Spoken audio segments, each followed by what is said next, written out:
Hello, my name is Dr. Laist, and today I'd like to say something about the general purpose of reading and writing about literary text, and in particular, the value of studying works of imaginative literature, such as fictional stories. It is legitimate to question why, in a world that is so full of real facts and important historical events, it makes sense for scholars to occupy their time with made-up stories about things that never happened and people who never existed. In order to get the greatest possible benefit out of this class, it is important for you to have some sense of why fictional texts are worthwhile objects of intellectual investigation. Here are 10 reasons in increasing order of significance. Reason 1. Cultural capital. Cultural capital is a fancy term for all of the little pieces of knowledge that work together to make a person seem educated and informed about the world and culture they live in. When was the Civil War? Who was the first man to walk on the moon? What is the capital of Spain? These are the kinds of things that an educated person is supposed to know. Fictional texts are part of this cultural bank of knowledge, so we may also expect an educated person to know who Romeo and Juliet are, what happens in The Lottery, and what reading a story by Flannery O'Connor has in common with falling out of a tree. This is one reason to study fictional literature, but it is the least interesting. Reason number 2, a portal into other people's experiences. When we follow a story, and especially when we read a story, we become intimately familiar with people whom we never would have met in real life and with places we never would have traveled. None of us will ever meet a pre-Civil War tween from Missouri, but if you read Mark Twain's The Adventures of Huckleberry Finn, you get to know Huck as well as, and arguably much better than, your own real friends, and it is possible to perceive Huck's surroundings in a way that is so vivid that it makes you see your own world more vividly. In life, you can never be anyone but yourself, and all of your thoughts and feelings and possibilities are circumscribed by your own skin, your own local surroundings, your own history, and your own frame of reference. Fiction has the power to take you outside of yourself, to multiply yourself, and to see what it's like not just to live somewhere else, or even just to be someone else, but to adopt different ways of seeing the world, different patterns of thought, and different belief systems. Fiction opens up a wider world, extending our capacity for empathy and cultivating the kind of wisdom that comes from being able to see the world from other perspectives than merely your own.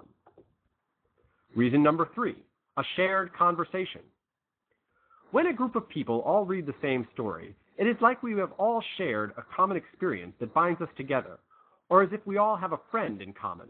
We may disagree about the meaning of the experience, or about what kind of person our friend is, but these kinds of disagreements are made possible by a more fundamental agreement that we are all collaborating in the same process of making meaning. Politically, citizens of the United States are held together by their shared stock of stories about what it means to be an American, including not only narratives of historical events, such as the Boston Massacre or 9/11, but also collective fictions, like the story of the American Dream. Religious communities are also largely defined by their familiarity with a shared canon of narratives. Reading a story together gives us shared citizenship in a magic space with which we are all equally familiar. No matter what walk of life we are coming from, the shared story puts us all on an equal footing and gives us all a ground on which to dialogue with one another about anything at all. Reason 4, a repository of human meanings.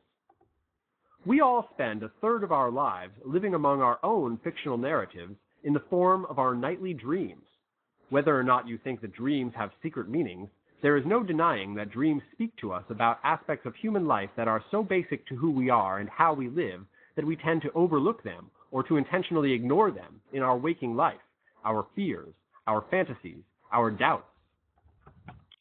Literary texts are the dreams of the culture at large, and, like dreams, they produce symbols, themes, and patterns that express the mood of the dreamer, the things that the dreamer knows without knowing that she knows them.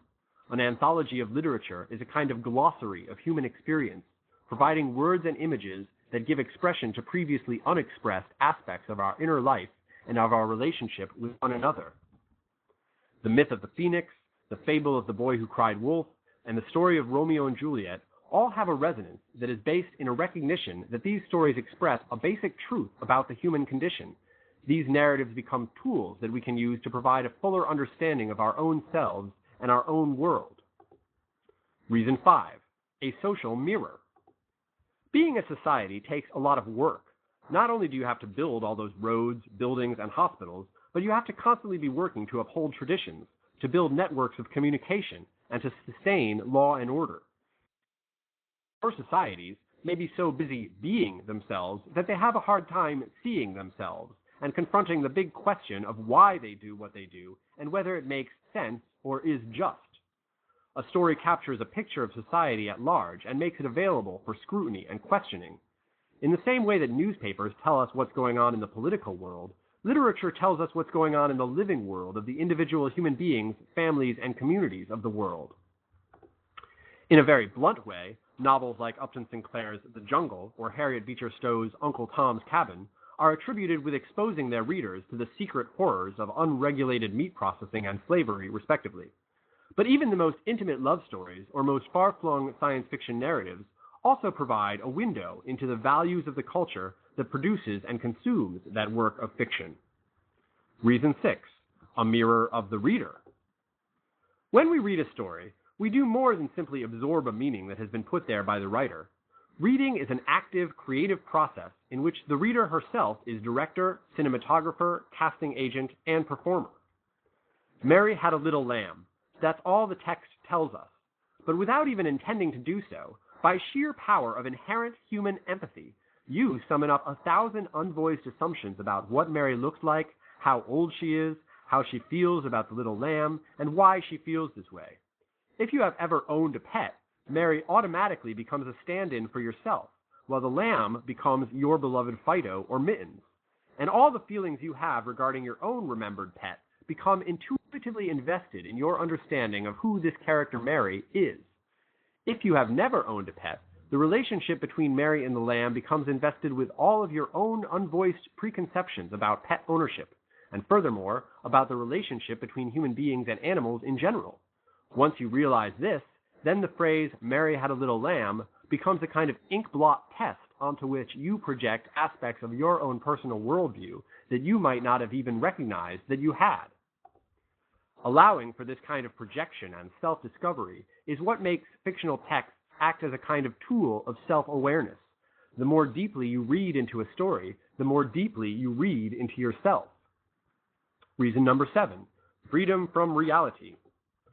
Reality has a lot of rules that have a tendency to curb intellectual freedom. In a reality-based discussion, facts need to be hunted down and reported accurately, while facts themselves, especially the most important facts, are usually so elusive and indeterminate that they befuddle situations rather than clarify them.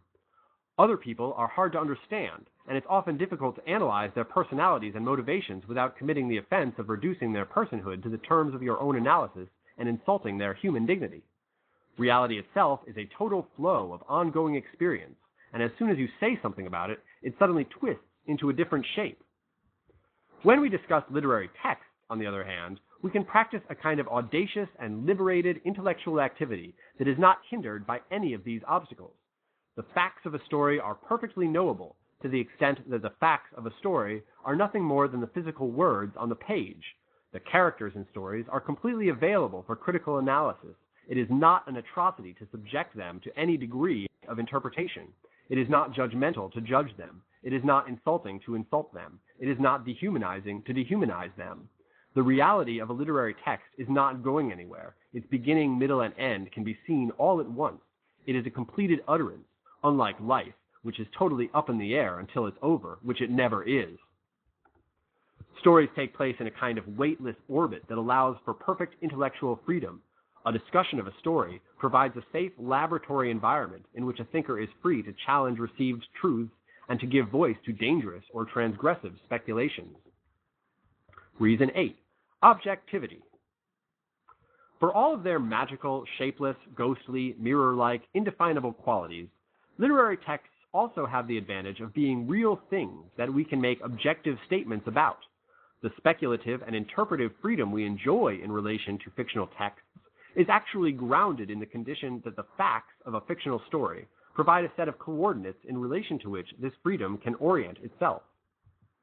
We may disagree about whether the boy who cried wolf deserved to get eaten, but only after we agree on the basic facts of the story, that he was a boy, that he was responsible for a herd of sheep within screaming distance of a population center, that he had previously and repeatedly lied about the presence of wolves, and that finally wolves in fact appeared.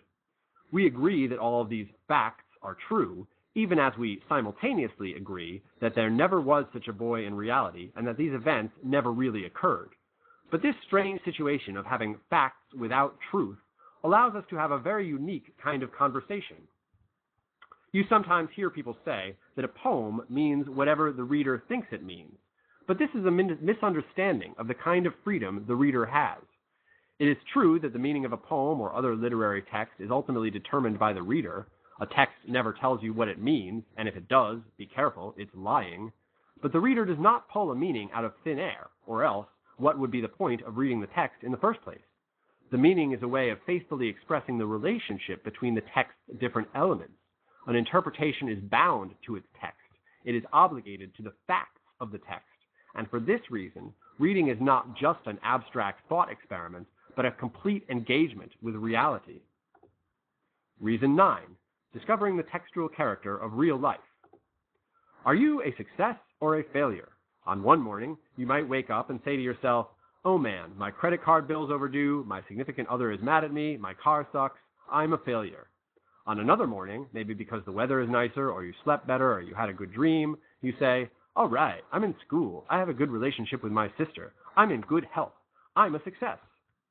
Whether you define yourself as a success or a failure, or as a good person or a bad person, or as a brave person or as a timid person, the most important and most fundamental ideas about your own life is determined largely by how you read the story of your own life. As we will see throughout this class, an interpretation of a text is achieved by foregrounding certain features of a text and backgrounding others, by articulating relationships between different elements of a text, and by contextualizing elements of a text in relation to some external frame of reference. And these are the same strategies we unconsciously use to arrive at determinations about what kind of life we are living and about what it means, or perhaps more frequently, to support determinations about ourselves that we have arrived at for other reasons. The meaning of life itself, that holy grail of pop philosophy, can only be determined through the kind of interpretive thinking we do when we analyze literary texts. Of course, when we look beyond ourselves to consider our national, ethnic, religious, ethical, economic, political, social, and cultural identities, we encounter nothing but texts, the meaning of which hinges on acts of literary interpretation. Reading literary texts gives us practice reading the world and reading ourselves, and developing critical and interpretive habits of mind is essential to self-conscious citizenship on planet Earth. Reason 10. It's fun. Literary texts are essentially a form of entertainment. If you're not having fun while you read, you're doing something wrong. Sometimes the kind of fun that literary texts invite you to have may be strange, unfamiliar, and even uncomfortable or disturbing. But part of the adventure of reading is discovering the particular kind of pleasure the text is asking you to experience, and then rising to the challenge of that pleasure, adjusting your mindset to accommodate that exotic new kind of pleasure. Fun is not a side benefit of literary study. It is not some superficial added bonus. Fun is essential to the whole enterprise of fiction. It is the fact that we find pleasure in the text that convinces us that it is meaningful. It is the experience of fun that inspires us to reflect, what was it exactly that made that roller coaster ride so thrilling? What buttons did it push in me? Why do I have those buttons? Why I enjoy having them pushed? What is this strange, giddy thrill of living? 10 is an arbitrary number. Maybe you can think of other benefits to reading and writing about imaginative literature that I have overlooked. Maybe you have doubts about the validity of some or all of the ideas that I have expressed in this lecture. It's all a matter of interpretation.